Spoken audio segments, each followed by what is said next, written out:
well, welcome to a fresh episode of Plowtalk, the official podcast of Bain Welker Equipment. I'm your host, Matthew Bain, and today I'm sitting with Brad Moffitt of Ohio Corn and Wheat. Did I say that correctly in the right order?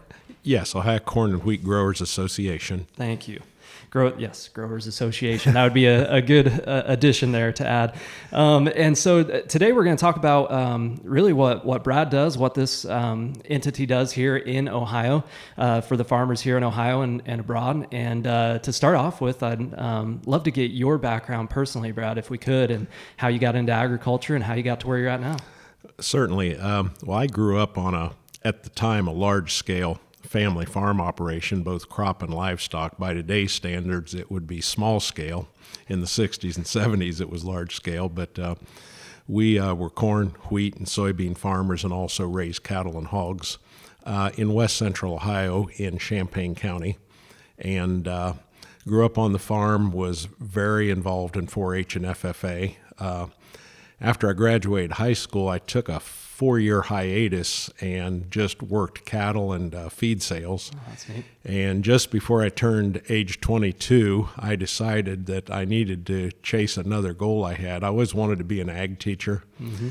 And I went to Ohio State, managed to get through it pretty quick, and I then taught high school agriculture for roughly 14 years. During my 13th year, I had finished a master's degree and had entered a doctorate program at the University of Dayton. And I tell people I got demoted to high school principal. I always thought being an ag teacher is just the absolute best career in education, but I wanted to jump to administration, and I did that for about 9 years. Wow. And then I left that around 2005 and went to work for the Ohio Department of Education. And I was an ag ed supervisor, but I also had roles in the Ohio FFA. Excellent. So that got me back in ag. And then I did another career spin. I became a school superintendent. Couldn't keep away from it, huh? Great money, but high stress. And I did that for almost 3 years and retired early and had decided at that time I'm going to retire early from education and get back into agriculture because I've always thought that's where I belonged anyway. Mm-hmm. and was fortunate enough to land the Director of Membership and Market Development for the Ohio Corn and Wheat Growers, and I've been here exactly 10 years this week. Really? Yes. Well, it's a perfect time to have you on the It podcast is. then. Little anniversary there. So, well, that's interesting. You've gone from ag to not so much ag, back to ag. Yep. What, I guess, in those experiences, what brought you back? What keeps bringing you back to agriculture, though? What drives you in that regard? Well, I think growing up on a farm, instills a sense of loyalty to the field of agriculture, and I love agriculture. As a matter of fact, if I had to do all over again, I think I would have figured out a way to be a farmer full time. Yeah. And I'm not complaining about the path my careers took and where I landed, but I've always just wanted to. I love cattle, I love driving tractors, and I love the rural lifestyle. Mm-hmm. And I had made up my mind after those years as a school administrator and a State Department. I call it a State Department hack. I just really wanted to dive into something to put me close to farmers again, and I was fortunate enough to land here the second week of July 2012. Very neat. Yeah, I know that'll resonate with a lot of our listeners. I almost, are you familiar with Tim the Toolman Taylor? Oh, when absolutely. He'd make that grunt, Yes. when he got excited about something. I feel like that's happening right now when you talk farm machinery, getting to be out on the farm, getting to drive cattle. All that stuff resonates well. I still wake up early every morning with a smile on my face. That didn't happen every day when I was a school administrator. Could imagine and that. I was a school administrator in some good schools. Yeah. But that's a lot of pressure. Getting back in this game and working with farmers every day has been a blessing. Oh, great. Well, let's get into specifically what Ohio Corn and Wheat Growers Association does here in Ohio. For those who literally have no idea what you guys do, what is that you guys do here in Ohio? Well, the first thing I would say is I enthusiastically answer to 39 board members and an executive director. Our executive director, Tad Nicholson, is busy at the Marion County Fair with his youngest son's livestock projects. As a matter of fact, 2 nights ago, they won Grand Champion Hogging at the Marion County Fair. So Tad's the boss here. I'm second in seniority, but we serve 39 board members here. We have 3 boards, and of course the organization who employs me, the Ohio Corn and Wheat Growers Association, we call that the Grower Board, and that's our policy arm. That is the group that represents the interests of corn and wheat farmers all over the state for legislative efforts and policy efforts in Columbus, Ohio at the state capitol, and also in Washington, D.C., where we team up with associations from the other corn states. Okay. So when it comes Farm Bill time, rest assured that the association board and the staff here are fighting for the pieces and parts of the Farm Bill that support wheat and corn farmers and grain farmers generally, because the soybean folks are right there with us. And we also have a full-time policy director here that's our registered lobbyist. Mm-hmm. That's the association. Then we serve 2 checkoff boards. The corn checkoff board, which we call the Ohio Corn Marketing Program, collects 3/4 of 1 cent from every bushel of corn sold in Ohio that we reinvest in research, market development, and promotion and education. Interesting. The 3rd board is the Ohio Small Grains Marketing Program, which is predominantly soft red winter wheat. We collect a check off from that, and that board invests those dollars in the same research, market development, and promotion and education. Excellent. Well, these last few years have been very interesting, just in general in all industries, but also especially, I think of even this year specifically in agriculture. So in the last few years, of course, you have COVID, you have a drastic change in administrations in DC. You have this year, high inputs are talked about a lot, obviously. What are some of the challenges that you're seeing farmers specifically in Ohio face, and how are you fighting for them this year? Well, the inputs are the top conversation of this planting season, the exponentially higher fertilizer and chemical costs. And we've been working with the other corn and the wheat states to, for lack of a better word, lobby legislators and the companies that provide the chemicals and fertilizers to say, hey, folks, what is going on here? Yeah. Now, granted, some of our crop prices have increased as well, but it's not keeping up with the price of inputs. So that's been one of our top items. In the state of Ohio, Lake Erie is a concern because Lake Erie is a recreational lake. Statistics tell us that it's got 10% of the water in the Great Lakes region and 90% of the fish. Oh, wow. So walleye and perch are big business up there. Yeah. So there's a lot of boat captains that do charters up there. When there's an algae bloom, that hurts the tourist season and especially the fishing season. So we've worked feverishly with state government officials to try to get ahead of that because Ohio farmers are doing their part in that watershed to keep fertilizer and specifically phosphorus on the fields. We do our best to work with the municipalities on the lake because they've got wastewater issues too. But that's one of the big issues we fought battles on to make sure that folks understand outside of agriculture that this isn't just an agriculture piece and that nobody cares about water quality more than family farmers, and most 90 whatever percent of the farmers in Ohio and the U.S. are still family farms, regardless of size. And another piece we invest a great deal of time and money in, especially on the checkoff side, are exports. And I'll tell you, I have never been personally busier with exports on both the corn and the wheat side than I have since just prior to COVID. Because in the fall of 2019, we were actually sending rail cars of wheat to Mexico. And I see myself as a connector. When we've got a representative from one of our international friends or foreign buyers that needs product and they contact this office, I know who to connect them to. Mm-hmm. But for the last 3 years, I've actually sourced, worked with transportation outfits, and both sides of the deal, the buyers outside the U.S. with the sources of corn, wheat, DDGs, and ethanol here in Ohio and surrounding states to get those agriculture commodities to our international friends. Very interesting. Yeah, there's, in other words, a lot going on. And just a fun fact, we belong to U.S. Meat Export, which is pork and beef, red meat, and we also belong to U.S. Poultry and Egg Export Council for eggs and poultry meat.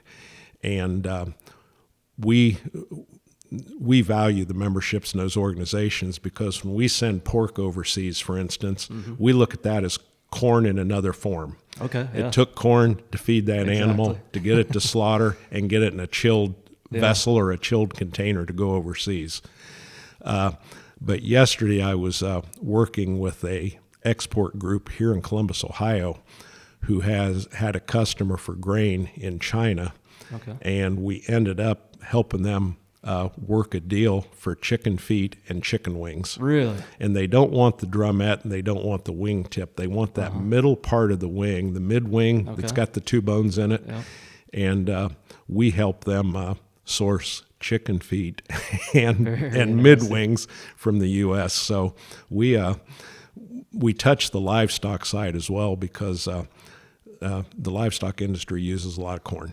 And in the southeast, they also use wheat in their feed rations. Very neat. Well, that's neat as it regards actually fully utilizing the animal as well. So you're taking part not just in corn, but you're actually with the chicken feet, for instance. I'm sure there's not nearly as great a market here for that product, but you found a way to actually utilize that. There's a huge demand. Back in the old days when I was a kid and before you were born, the slaughterhouses called those offals. Now we call them variety cuts, but we're talking the snouts and the intestines. There's no part of that animal that's thrown away. My grandpa would say we use everything but the squeal. Yeah. But our international buyers buy all those variety cuts. And, when I was young, you used to see beef tongue on the meat counters pretty regular. You hardly ever see beef tongue anymore. Yeah, I can't recall last time I'd seen that. But we export just thousands of metric tons of tongue to the Middle East and parts of Europe. So that's fascinating. And we invest in those export federations that use our feedstuffs for their livestock, and that livestock is either used domestically and a lot of it's exported, and we just see that as corn in another form. Yeah, I like that, corn in another form, and I'm going to have to steal that, use everything but the squeal. That's pretty good. Please do. I heard that from my grandpa probably in the 60s, so it goes back a ways. That's funny. Well, forgive me for my ignorance, but I want to go back to the board members and get an understanding for how do you get the people for this organization? How do you actually find the board members? What's that process look like? Well, first I would tell you on the association board, which is our policy arm, there's 15 board members. Okay. On the corn checkoff, the high corn marketing program, there are 15 board members. On the highest small grains marketing program, basically our wheat checkoff and our small grains checkoff, there are 39 total board members. And when these organizations formed, they were recruited, and to this day, they're still recruited. Now, people that stay in touch with the organization through our newsletters, our magazines, through our social media, we post the fact that there may be a board seat in this region or an at-large position available. Okay. And some people will just step forward, but we also rely on current board members to recruit. And to some degree, staff here recruit too, because we know people. Mm-hmm. But there's a recruitment process between staff and board, and also the folks that step forward and show interest. Excellent. So another thing I'd like to ask you about, being that you know Ohio well, is what sets Ohio apart from Indiana, Illinois, other states in the Midwest? What makes us a unique state? Well, we're the best. I almost expected for you to say the Ohio State after that. No, but okay. I'm an Ohio State University graduate, but Yeah. this the stuff drives me nuts. Yeah. As a person from Purdue territory is driven nuts by it. as The well. Purdue University. I can't imagine trademarking a 3-letter word, but Yeah, I heard that was a recent development there. So. yeah, it is. But I love my education at Ohio State, but I couldn't tell you one single player on the OSU football team because on Saturdays in the fall, I'm in a deer stand. Oh, nice. So- I can appreciate that. So Yeah. I don't know anything about Ohio State sports and don't aspire to at this point in my life. But what was your question? What separates Ohio in agriculture from other states? Well, first of all, when it comes to the production of corn, we work hand in hand and lockstep with all the other corn states. If they produce corn, we look at it as a team, because when it comes to corn and the domestic supply and the supply we export, we see it as one big pile. Mm-hmm. If Iowa has a huge order for corn, all the corn states benefit. Demand drives price. Right. The same on the wheat side, except we grow only one class of wheat here, and that's soft red winter wheat. Okay. Out your way, it's soft white, little Durham, maybe some hard red. But in Ohio and all the states east of the Mississippi, with some exception, very little exception, it's soft red winter wheat. And we work with all those states on our domestic supply and our export markets. So, but what sets Ohio apart is, in any given year, we may be the top producer of soft red winter wheat. Illinois has done that for the last couple years, but we always, as far as total bushels, not total acres, but total bushels, we tend to be 1, 2, no further down than number 3 in soft red winter wheat production. The other thing I would point out is Ohio is 1/3 forested, and another 11, maybe 12% cities and green space like parks. So roughly only half of our state is production agriculture. Yeah. And when you consider that, I think Ohio is a virtual oasis, because we rank first, second, or third in soft red winter wheat. We always come in 7th or 8th in total corn production. Okay. And we've got 7 ethanol plants, and we've got very productive land on the land that we farm. Yeah, and I'd add in, you have some very beautiful land. I'd only really driven through Ohio a couple times. I've always gone out west rather than coming east from Indiana. And the other day I was actually making the drive from Wilmington. We have a location there for Bain Welker, and drove over to Circleville, and on the way going through Hillsboro. And that land on either side of State Road 50, I believe it is, just beautiful. It's as if you're in Tennessee almost, or Appalachia. Yeah. You know, You've got rolling hills, and that part of Ohio is considered the eastern tip of Appalachia. Okay. But then you get a little further north, because all those hills you saw were where the glaciers stopped. Gotcha. Yeah. You get up this way, you notice the land's flatter. Right. Yep. Yep. And then we have, if folks know where State Route 30 is, how it goes across the state from west to east, that's called the Terminal Moraine. And when we look at watersheds, the water north of the Terminal Moraine goes to Lake Erie, south goes the Ohio River. Okay. So we've got 2 huge watersheds, and the one that goes to the Ohio River is basically the Gulf of Mexico watershed. So we play into that Gulf of Mexico watershed, and we also play into all those locks and dams we need to transport grain on the Ohio and Mississippi rivers. Yeah, a lot of available water for sure. And inland waterways mean a lot to transporting grain and other products. Well, speaking of the water, earlier you had mentioned Lake Erie, I believe, and within that you had mentioned the fact that farmers really are, if I could interpret that what you had said are really the greatest conservationists in terms of whether it's water or their own land. Can you speak a little bit more about that? Because that's something that I found to be a misconception out there. A lot of people think that farmers are the ones that are destroying land, that they've got these awful chemicals, that they're tearing up the water, killing off the fish. Anything that you can say to those matters? Well, first of all, I'd be happy to have a verbal exchange with anyone that claims that that's true. We have some lively conversations with our non-farm friends. Yeah, I bet. Yeah.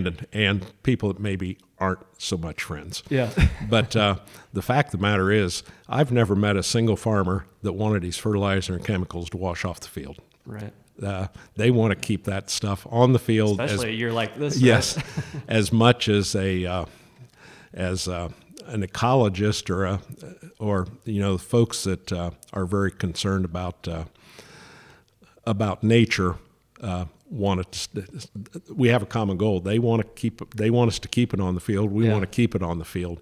And Ohio's, ever since I've been here, we've been talking about Lake Erie, and we have mechanisms in place legislatively now where farmers are actually encouraged financially to some degree, in some places a large degree, to do cover crops, buffer strips, all those conservation measures that keep soil and all those pieces and parts inside the soil from going away. And I know for a fact that Lake Erie is cleaner today than it was 10 years ago. But there's a lot of other factors that go into that because 30 years ago, there were other concerns about Lake Erie, and it wasn't the algae bloom. Now there is. Agriculture is an easy target, but there's also wastewater systems that need to be addressed too. And while I'm not as familiar with that, I know there are cities up there that are improving their wastewater systems. So when they have a huge rain event, those sewers don't wash out into the lake. Because that is a concern. Yeah, that definitely, to your point there, there's definitely more than just agriculture, in terms of thinking about cleanliness of water. And a lot of times, like you just said, it's actually agriculture that's helping the case. And nobody's working harder than Ohio farmers. And the Ohio farm organizations like Ohio Farm Bureau, all of our commodity groups, be it livestock or be it grain, are all investing time, effort, and money to encourage farmers to do that. And every year, more and more farmers get on board with conservation efforts like cover crops and minimum till practices that keep water from washing off the fields and into waterways. It's just been a great effort. And our current governor put in a program called H2 Ohio, which addresses that and encourages farmers to. There's a number of practices. It'd take me a half a day to name them all and explain them all. But the one that always comes up first are cover crops, because cover crops have roots, and those roots bring up nutrients, and that stays there. Because when that plant dies or is terminated, those nutrients are still right there and incorporated into the soil. Plus, when having something on the field, be it corn residue or a cover crop, that's good erosion control. Yeah, for sure.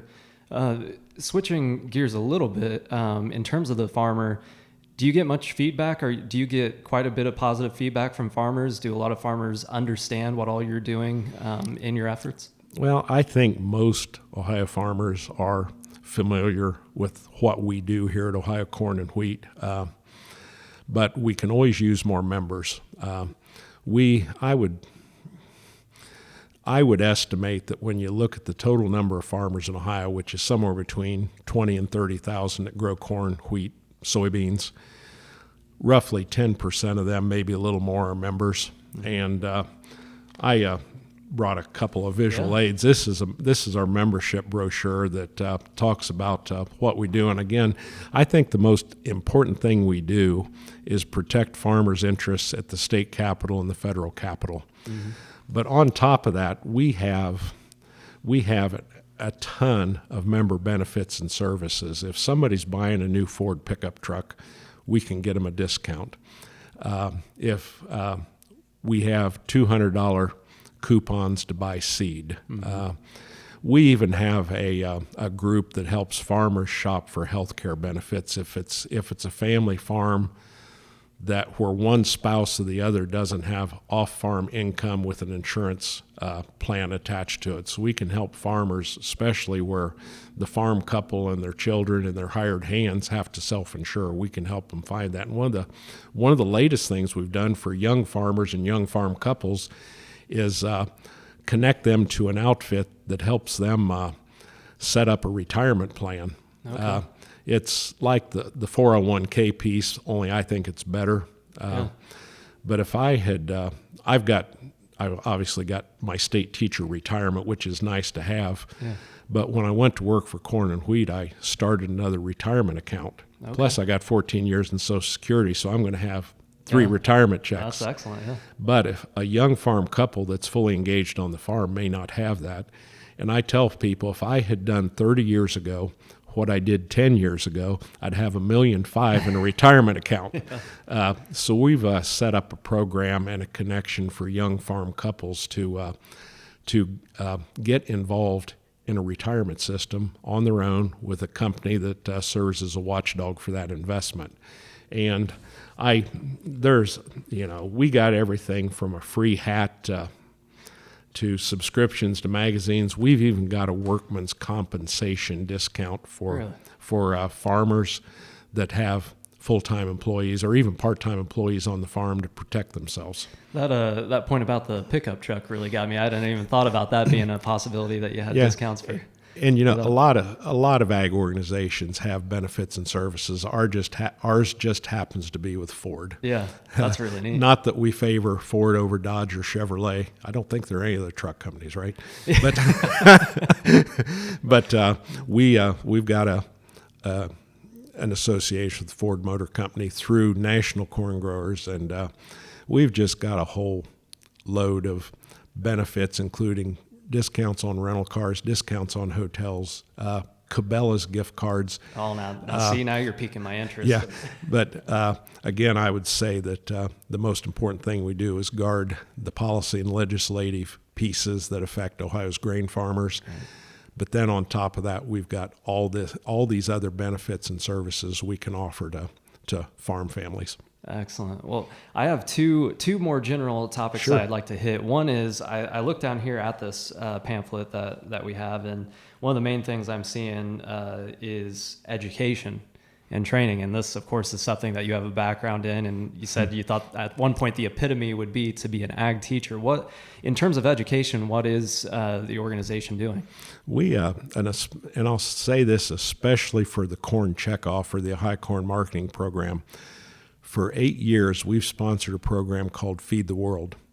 And what that means is we advertise, we have a contractor who's an education company that we contract with, and we promote a program called Feed the World, which we bring in between 30 and 40 teachers from all over the state, and our target audience is inner city and urban teachers, junior high and high school science. Yeah.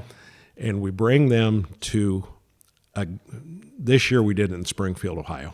Okay. And we bring these 40 teachers in, and it doesn't cost them anything except the gasoline to get there. And it's a 2-day program, actually 2.5 when you consider setup. But we pay for the hotel, and we pay for all the materials, including lesson plans on everything. I'm the ethanol guy here. Yeah. So we have biofuels lessons. We have plant science lessons. We have soil science, water quality. We have the whole host of lesson plans. Then our contractor teaches teachers how to deliver those plans. So they actually sit in a high school laboratory, and we always pick a school that's got a spacious lab and a modern lab. And our contractors teach these teachers how to deliver these lessons to kids in the classroom and then correlate it to state standards.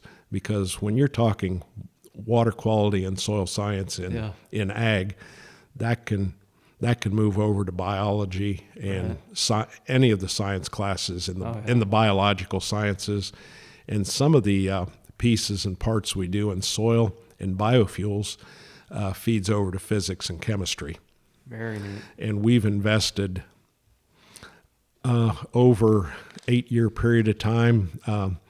I would estimate $2 million in that program. And then the other benefit is you take one of these teachers who goes back and has 50, 60, 80 students a day, and those students all have families, so the reach is incredible. Right. How many people do we reach in a classroom? Because moms and dads and aunts and uncles hear about what's going on in school too. Right. So hopefully, and I think we're accomplishing the mission of reaching the non-farm public with that program. That's really neat. That's something we've talked a lot about, actually, in terms of even with, for instance, FFA, how it has kind of turned into an organization that has a lot more non-farm kids in it, in terms of they didn't grow up on a farm, but they've found a new grown passion for agriculture. And it sounds kind of like the same thing what you're talking about. And when I worked for the Department of Education in Ag Ed and FFA, I was one of the folks there that approved new programs. And my passion then, and it still is to approve high school agriculture programs in inner city schools.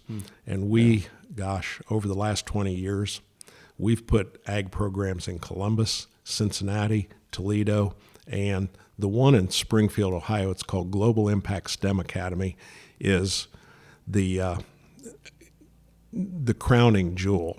They're all very good, but this Global Impact STEM Academy is serving both city and rural kids because it's a school of choice. It operates like a charter school, and if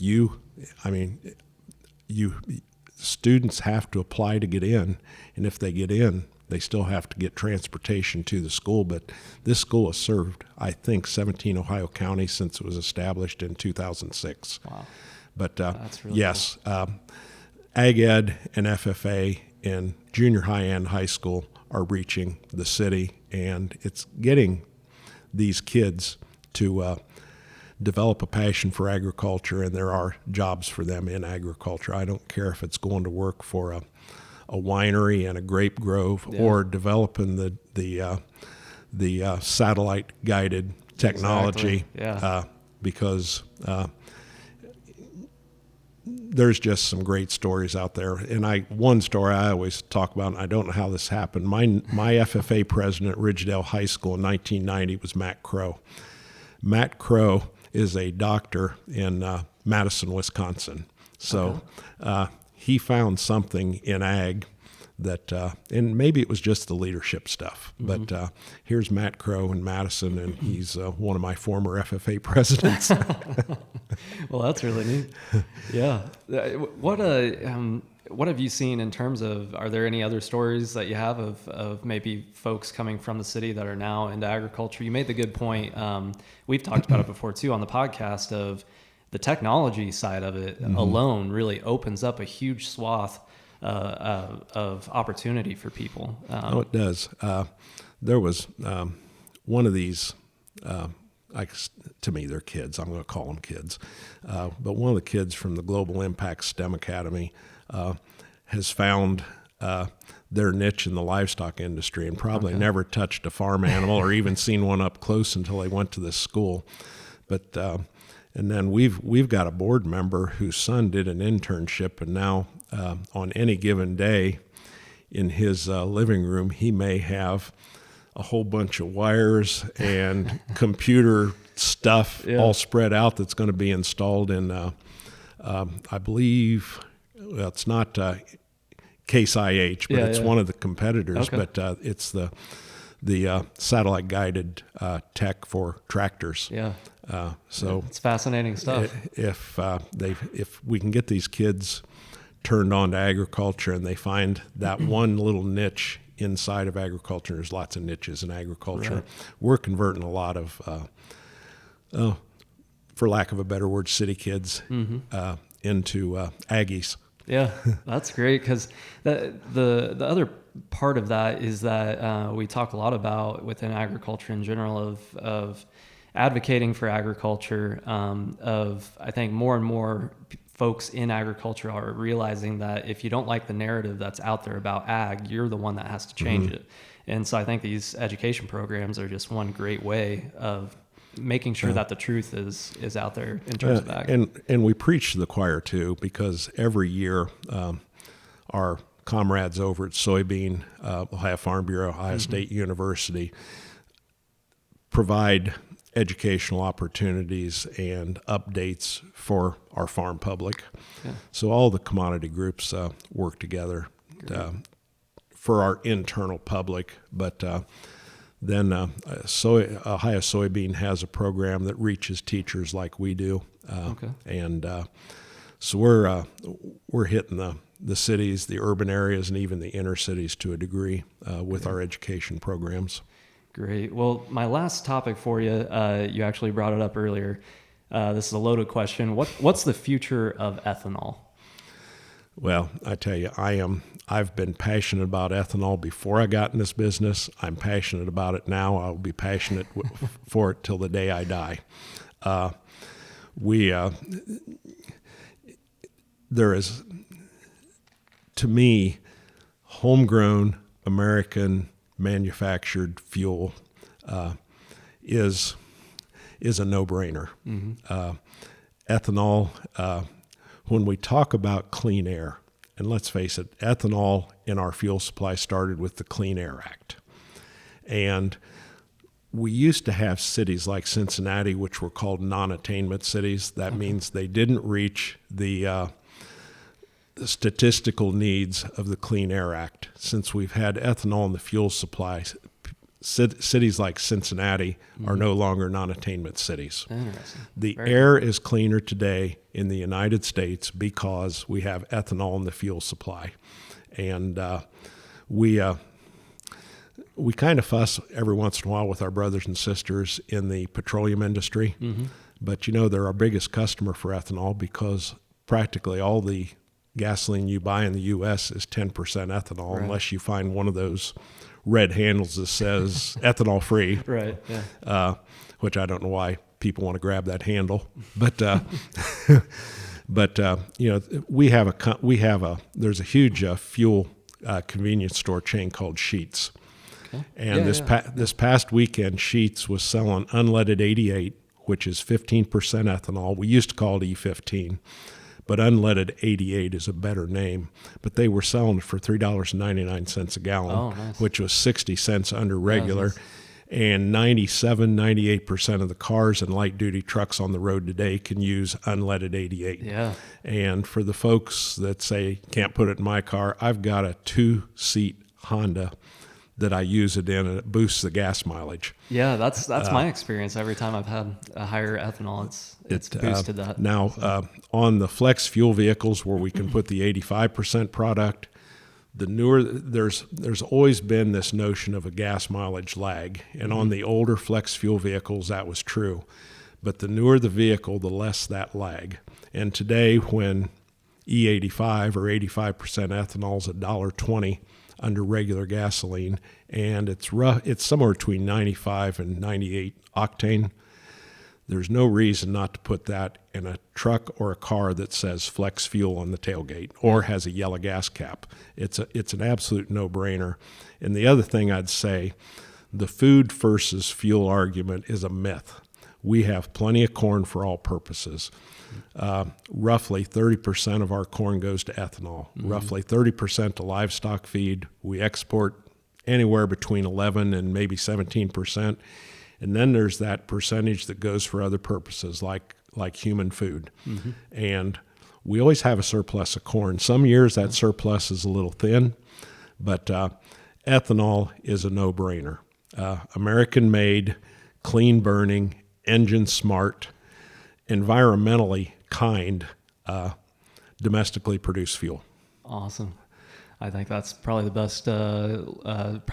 best and most succinct ad you could almost say for ethanol in terms and we're going to spend time and space at the Ohio State Fair with a gas pump that has all the selections, trying to convey to the non-farm public that, yes, you can go to Sheetz, you can go to Casey's, you can go to Heritage Co-op, you can go to the EB fuel stop in Greenville, Ohio, and purchase this fuel. We have approximately 90 stations in Ohio that offer it, and I'm hoping 90 more coming. Oh, that's great. Yeah, it's a huge game changer, like you said, in terms of just the price alone of what people are experiencing now. So that it does seem like a no-brainer in that regard. And if there's any questions on this food versus fuel myth, call me. That's actually a perfect segue into my last question for you, which is how do people find out more about the association, maybe even get in contact with you if they have questions, such as the ethanol even? Oh, just find us at our website, Ohio Corn and Wheat. Spell out the A-N-D, ohiocornandwheat.org. Unfortunately, it doesn't show up in just a Google search. Okay.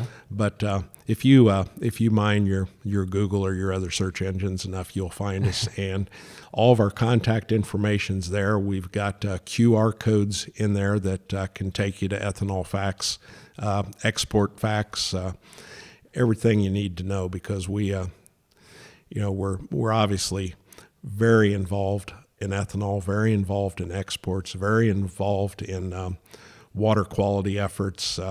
Another thing we haven't talked about, but I'm sure somebody will cover down the road, is protecting our chemicals like atrazine and Roundup from any farm chemical can be dangerous, but farmers do not aspire for that, for those chemicals to go somewhere other than on their crops. Right. So we work very hard with all the corn states to protect our inputs, be it fertilizer, be it ag chemicals, and actually anything that comes in the door that affects an Ohio grain farmer, we work on. That's great. Well, I know a lot of farmers out there are certainly appreciative of the efforts that you guys put in, and I know that even with those inputs, again, a very hot topic and one that I'm sure they're grateful to have somebody advocating for them. So, well, this is a wonderful place to work. We're a slim management company, or the bigger states may have 20 or 30 employees. We've got 6. Oh, nice. And I think for 6 employees covering 3 boards and all the projects we have going on, we do a pretty good job of serving Ohio's corn and wheat farmers. And quite a big, geographically speaking, state. Yes. So that's, you guys are lean and mean in that regard. Lean and mean. And, there's, when you look at elections, Ohio is one of the significant contributors to electoral votes. Yep. So we've got approximately 12 million people. There's more people in the Columbus metro area than the state of Wyoming. Wow. So we cover a lot of territory here, and we aspire to take care of our farmers and hopefully educate the non-farm public. Yes. Well, that's that twofold, kind of the opposite side of the same coin that needs to happen in terms of educating the public that doesn't know about it and helping those who it's their everyday life. So, well, Brad, thank you so much for joining me on this episode of Plow Talk.